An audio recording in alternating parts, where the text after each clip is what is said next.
Vincent got locked in a room with no windows and only one massive door. There's a panel with several buttons on the left and another one with a hint on it on the right. There's also a clock on the wall above the door. Which button should Vincent press to get out of the trap?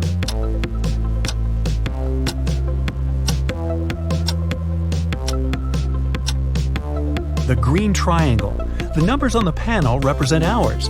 If you connect them on the clock face, you'll get a triangle. The door opened and Vincent got into a dimly lit hall. There, he saw one more door, but this time, both the lock and the key were hanging together on the same chain. But after examining this system for a couple of seconds, the guy understood he wouldn't get out this way. Why?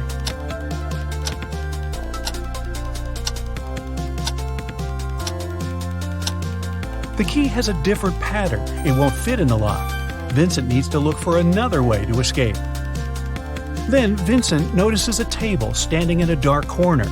There's a piece of paper, a knife, and several inflated balloons lying on it. Vincent picks up the paper. It's a note. To get out of here, you must puncture a balloon with the knife. But if the balloon loses any air or bursts, you'll stay here forever. Vincent thought for a while, then he did something, and a hidden door opened in one of the walls. What did he do?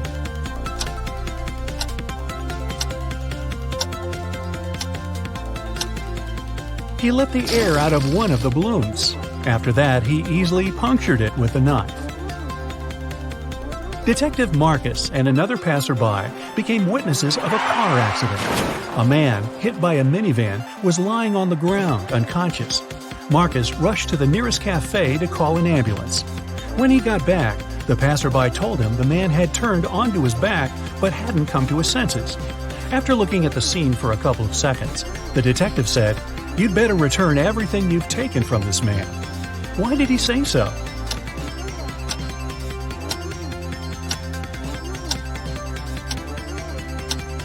When they saw the man first, only one button was buttoned on his suit jacket. But now, it's already 2 buttons. The passerby must have opened his jacket to look for the wallet and then buttoned it up incorrectly.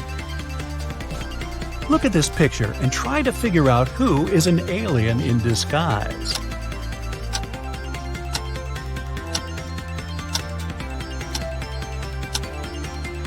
It's the guy in the yellow shirt. He's eating a banana, but he hasn't peeled it before biting on it. He probably sees this fruit for the first time. 3 famous detectives came to a coffee shop to discuss a tricky case. A waiter came up to them and asked, "Does everyone want coffee?" The first detective said, "I don't know." The second detective answered, "I don't know." And the third detective said, "Yes." Do you know what the first 2 detectives ordered?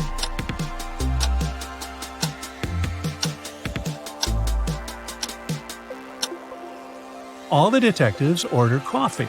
Each of them wanted to have this drink, but the first 2 couldn't know if it would be everyone's choice.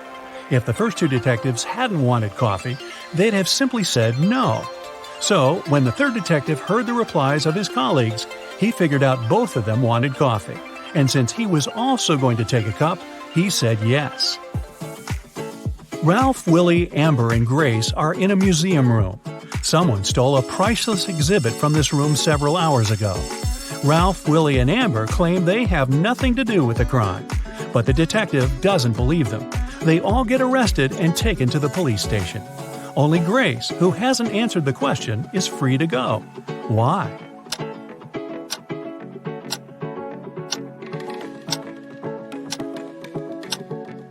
Grace is the detective. Janice was having her morning coffee in a cafe when she heard a car screeching to a halt, then loud shouting. She ran there and saw a man with his bicycle on the ground and a car standing nearby. The cyclist didn't look hurt, and Janice helped him to get up. The car driver came up to them too. The cyclist pointed at the man. "He made me crash by hitting my bike with his car." But the driver said, "I saw him losing control of his bike in the mirror. Then he fell to the ground, and I stopped the car to go check on him." Janice almost immediately understood who was lying. Have you figured it out?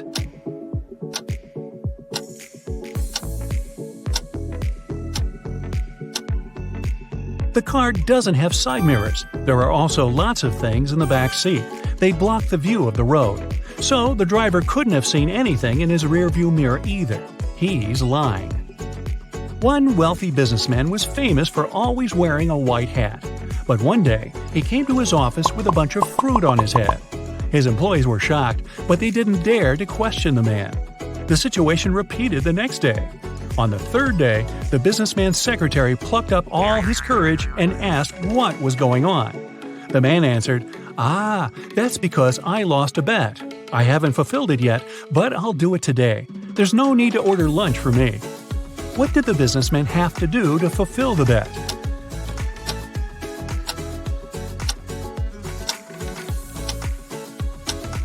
When he made this bet, he said, "If I lose, I'll eat my hat." Detective Mark Darson suspected one man of committing a crime. He decided to stake out his house. Not too far away, he spotted an artist setting up her easel. Apparently, she was going to draw the criminal's house. At one point, the detective had to go away to the police station. He asked the girl to call him if she saw someone entering or leaving the house. She agreed. When Mark came back in the evening, the artist told him she'd seen no one. The detective immediately understood she was lying. How did he figure it out?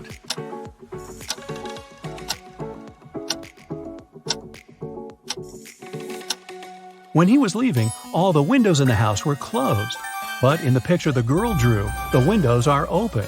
It means someone was inside while Mark was away. Take a look at this picture and try to understand which guy is Ben.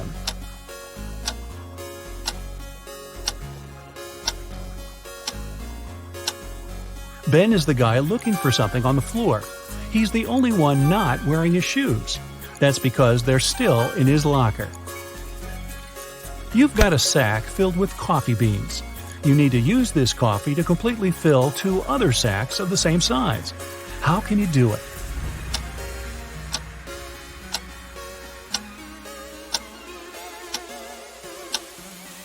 Put one empty sack into the other and fill them with coffee.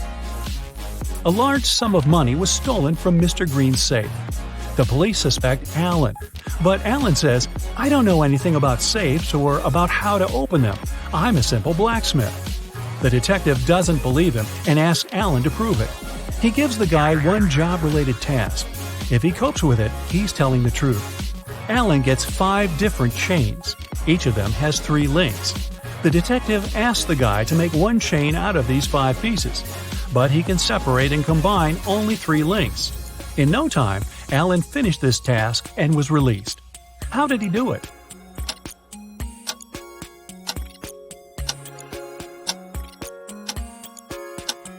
Alan separated 3 links of one chain and used them to connect the remaining 4 chains. Can you move just one matchstick to make a square?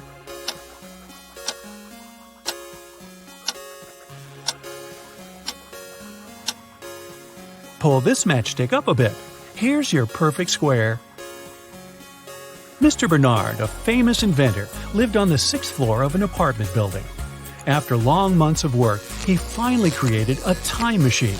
He packed lots of food, water, and other necessary stuff and was ready to test his invention. He set the timer so that the machine took him 500 years back into the past. Mr. Bernard was about to press start when a thought came to his mind.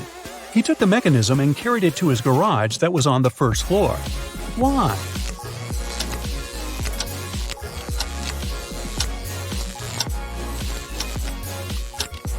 This way, the inventor would avoid getting hurt. 5 centuries ago, there were no such high buildings. He'd simply fall to the ground from the height of the 6th floor. Look at these guys carefully. One of them lied when he said he hadn't painted the green smiley face on the fence. Which one is it?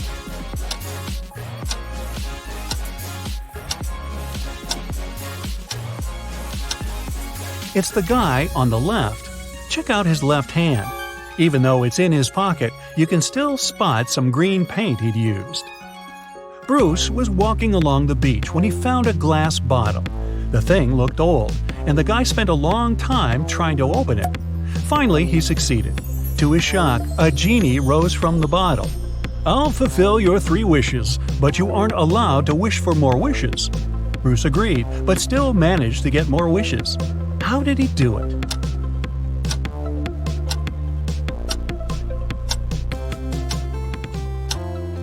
His first wish was that the genie allowed him to ask for more wishes. Several birds landed on trees, one bird for one tree. But in this case, one of them didn't have a tree of its own. Then they regrouped with two birds sitting on one tree. After this, one tree was left free. How many birds and trees are there?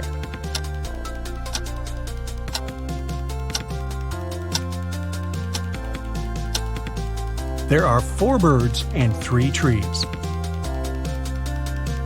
Detective Hall, one of the agency's most talented detectives, used his coded key and entered the apartment where the secret documents were hidden.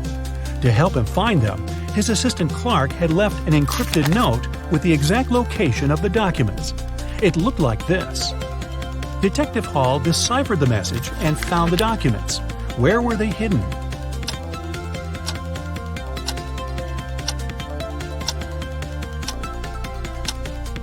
The note says, "Under the carpet in the studio." The detective just read it backwards and ignored the spaces between the words.